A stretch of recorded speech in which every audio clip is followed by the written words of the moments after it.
அப்படியே இந்த toxic people எல்லாம் மேக்னெட் மாதிரி ஒரு சிலர் அட்ராக்ட் பண்ணுவோம். சரியா? அது ஏன் அப்படிங்கிறதுக்கு நிறைய ரீசன்ஸ் இருக்கு. இந்த வீடியோல 3 ரீசன் ஏன் நம்ம டாக்ஸிக் பீப்புளை அட்ராக்ட் பண்றோம் அப்படிங்கிறதுக்கான காரணம் நான் சொல்லியிருக்கேன். Third reason is the magic reason. ஃபுல்லா பாருங்க, அப்பதான் புரியும் ஏன் நம்ம இப்படி டாக்ஸிக் பீப்புளை அட்ராக்ட் பண்றோம் அப்படின்னு சொல்லிட்டு. ஸோ அதுக்கு முன்னாடி, this is doctor Divya Prathiba, your somatic trauma informed abuse recovery coach. நம்ம சேனல்ல ட்ராமா பத்தி, அபியூஸ் பத்தி, ரெக்கவரி பத்தி நிறைய விஷயங்கள் ஷேர் பண்றோம். ஸோ உங்களுக்கு இந்த டாபிக்லாம் இன்ட்ரெஸ்டிங்கான டாபிக் இல்லை உங்களுக்கு யூஸ்ஃபுல்லான டாப்பிக்காக இருக்கும்னு நினச்சிங்கன்னா என்னோட சேனலை சப்ஸ்கிரைப் பண்ணுங்க. இந்த வீடியோ யாருக்காவது யூஸ்ஃபுல்லாக இருக்கும்னா ஃபாலோ பண்ணிடுங்க. So 3 reasons. Number 1 is scarcity principle. Scarcity பிரின்சிபல்னா என்ன அர்த்தம்? இப்போ நான் ரீசெண்டாக ஒரு இன்ஸ்டாகிராம் ரீல் பார்த்தேன். அந்த ரீல்ல ஒரு டிவி ஆக்ட்ரஸ் சொல்லியிருக்காங்க, எனக்கு புரிஞ்சது ஒன்று இருக்கு. ஆம்பளைங்களால ஒரு பொண்ணுன்னு வாழவே முடியாது. அவங்க எல்லா பொம்பளைங்ககிட்டயும் போயிட்டு தான் வருவாங்க, அதை நம்ம அட்ஜஸ்ட் பண்ணிக்கணும் அப்படின்னு அவங்க சொல்லியிருப்பாங்க. இதுதான் நான் சொல்றேன். அதாவது நல்ல ஆம்பளைங்களே இல்லை அப்படிங்கிற ஒரு மனப்பான்மை, ஸ்கேர்சிட்டி. அதாவது good men are very rare to find, there are no good men அப்படிங்கிற ஒரு மென்டாலிட்டி. அப்புறம் ரீசெண்டா ஒரு கிளையண்டோட அம்மா அந்த பொண்ணு டாக்ஸிக் ரிலேஷன்ஷிப்ல இருந்து வெளியில வந்திருக்கா. அண்ட் இமீடியட்டா அவங்க அம்மா கல்யாணம் பண்ணிக்க சொல்றாங்க. இவ ஐ வாண்ட் அ குட் ரிலேஷன்ஷிப்னு என்ன சொன்னாலும் தெரியல. அவங்க அம்மா சொன்னாங்களாம், கல்யாணம் பண்ணி எல்லாரும் சஃபர் தான் ஆக போறாங்க, ஸோ கல்யாணம் பண்ணி சஃபர் ஆயிக்கோ அப்படின்னு சொல்றாங்க. எனக்கு நிஜமாவே இது புரியவே இல்லை எனக்கு அவங்க அம்மா கொடுத்த அட்வைஸ். ஸோ அவங்க அம்மாவும் எனக்கு என்னமோ அது இந்த ஸ்கேர்சிட்டி பிரின்சிபல் தான். வாழ்க்கை நல்லா இருக்காது, சந்தோஷமே இருக்காது, ஆம்பளைங்கள்லாம் இப்படிதான் இருப்பாங்க, அபியூஸ் தான் பண்ணுவாங்க அப்படிங்கிற ஒரு ஸ்கேர்சிட்டி மென்டாலிட்டி. ஸோ இந்த மாதிரி ஒரு மென்டாலிட்டியோடையே நம்ம உலகத்தை பார்த்தோம் அப்படின்னா அந்த மாதிரி மக்கள் மட்டும்தான் கண்ணுக்கு தெரிவாங்க. இந்த ரெட்டிகுலர் ஆக்டிவேட்டிங் சிஸ்டம், அது தனியா ஒரு வீடியோவே இருக்கு, அது ஒரு வீடியோ பண்ணணும்.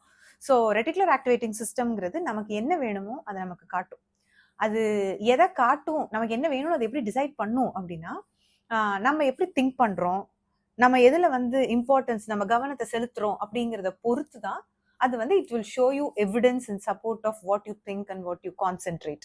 ஸோ இந்த மாதிரி ரொம்ப ஸ்கேர்ஸ் தான். இந்த மாதிரி ஆம்பளைங்களே இருக்க மாட்டாங்க உலகத்துல நினைச்சீங்கன்னா, of course it will show you evidence to support that and you will see those kind of people and then you will start believing that இந்த மாதிரி ஆம்பளைங்க தான் இருக்காங்க, வேற வழி இல்லைன்னு சொல்லிட்டு you will get in a relationship with them. Second one, ஒரு கதை சொல்றேன். ஓகே, குட்டியா யானை ஒண்ணு இருந்துச்சான். அது அந்த யானை பாகம் ஒரு கயித்துல கட்டி ஒரு கம்புல கட்டி வச்சிருந்தாங்க. அந்த யானைக்கு பிச்சுக்கிட்டு போகணும், குட்டி யானை பிச்சுக்கிட்டு போகணும்னு ட்ரை பண்ணிருக்கு, முடியவே இல்லை. எவ்வளவு இழுத்தாலும் வரவே இல்லை. ரொம்ப நாள் திருப்பி திருப்பி திருப்பி ட்ரை பண்ணுது. And one point of time அது புரிஞ்சிருச்சு, இனிமே எனக்கு இதனால எந்த பிரயோஜனமும் இல்லை அப்படின்னு சொல்லிட்டு அது ட்ரை பண்றதே நிறுத்திருச்சான். இப்படியே பல வருஷம் போய் அந்த யானை ரொம்ப பெருசா வளர்ந்துருச்சு. அப்ப அந்த கயிறெல்லாம் அந்த யானைக்கு ஒரு விஷயமே கிடையாது. ஆக்சுவலா ஒரு காட்டையே அழிக்கக்கூடிய சக்தி யானைக்கு இருக்கு. பட் ஆனா அது அந்த கைத்தை கூட அத்துட்டு வராம அந்த கம்புல கட்டி அவன் கட்டி வச்சுட்டான்னு அப்படியே இருக்குமா. ஏன்னா இது நாள் வரைக்கும் அதுக்கு தெரிஞ்சது அவ்வளவுதான். தன்னோட பலத்தை அது பார்த்தது கிடையாது, பழகுனது கிடையாது, அந்த மாதிரி ஒரு யானை கூட்டத்தோட அது இருந்தது கிடையாது. ஸோ அதனால ஃபெமிலியாரிட்டி. அது எந்த கதையை ஏன் இப்ப நான் சொல்றேன் அப்படின்னா, இந்த மாதிரி ஒரு டாக்ஸிக் ரிலேஷன்ஷிப் உங்களுக்கு ஃபெமிலியரா இருந்தது அப்படின்னா, you will find these kind of people attractive because familiarity is comfort zone. Comfort zone you think it is attraction. ஒரு அப்பா ஒரு அம்மாவை ரொம்ப அபியூஸ் பண்ணி வைக்கிறாங்க அப்படின்னா அதை பார்த்து பார்த்து வளர்ற பொண்ணுக்கு அதுதான் ஃபெமிலியாரிட்டி. ஸோ அதுதான் comfort zone. She thinks she will start believing at subconscious level this is how love is. வேற எதையுமே அவளால பார்க்கவும் முடியாது, அட்ராக்ட் பண்ணவும் முடியாது. And last but not the least, நான் சொன்ன மாதிரி இதுதான் ரொம்ப ரொம்ப ரொம்ப ரொம்ப முக்கியமான ஒரு விஷயம். ஓகே, ப்ரீசெட் லெவல் அப்படின்னு சொல்றது. அதாவது இது வரைக்கும் வாழ்க்கையில நமக்கு எந்த அளவுக்கு லவ் கிடைச்சிருக்கோ, இப்போ ஒரு 10% தான் லைஃப்ல நீங்க லவ்வே பார்த்திருக்கீங்க அப்படின்னா, you will think that you deserve only that much and you will attract only that much. இதை நான் இன்னொரு மாதிரி சொல்வேன், செல்ஃப் லவ் மேக்ஸ் அப்படின்னு. நீங்க வந்து உங்களை 10% லவ் பண்றீங்க அப்படின்னா இன்னொரு பர்சன் வந்து 15% காட்டினார்னாலே வாவ் என்னமா லவ் பண்றாயா இவன் நம்மள, இவனை விட்டா நமக்கு ஆளே கிடையாது அப்படிங்கிற ஒரு ஃபீல் வந்துடும். But if you love your self 100%, இன்னொருத்த வந்து 50%லாம் கொடுத்தா என்னன்னு கேட்பீங்க, போடான்ட்டு போயிட மாட்டீங்க.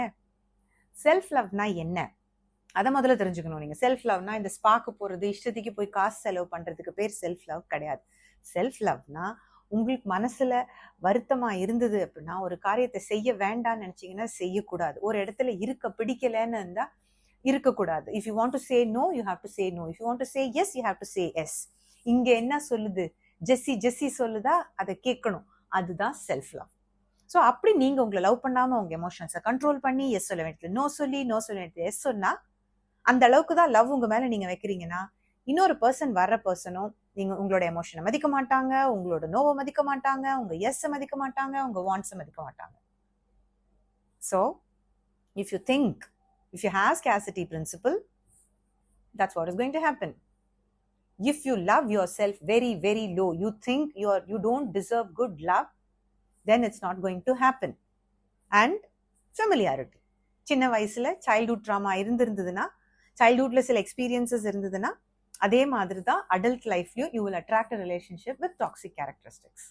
So if you have childhood trauma, if you have low self worth and if you have limiting beliefs, என்ன பண்ணணும்?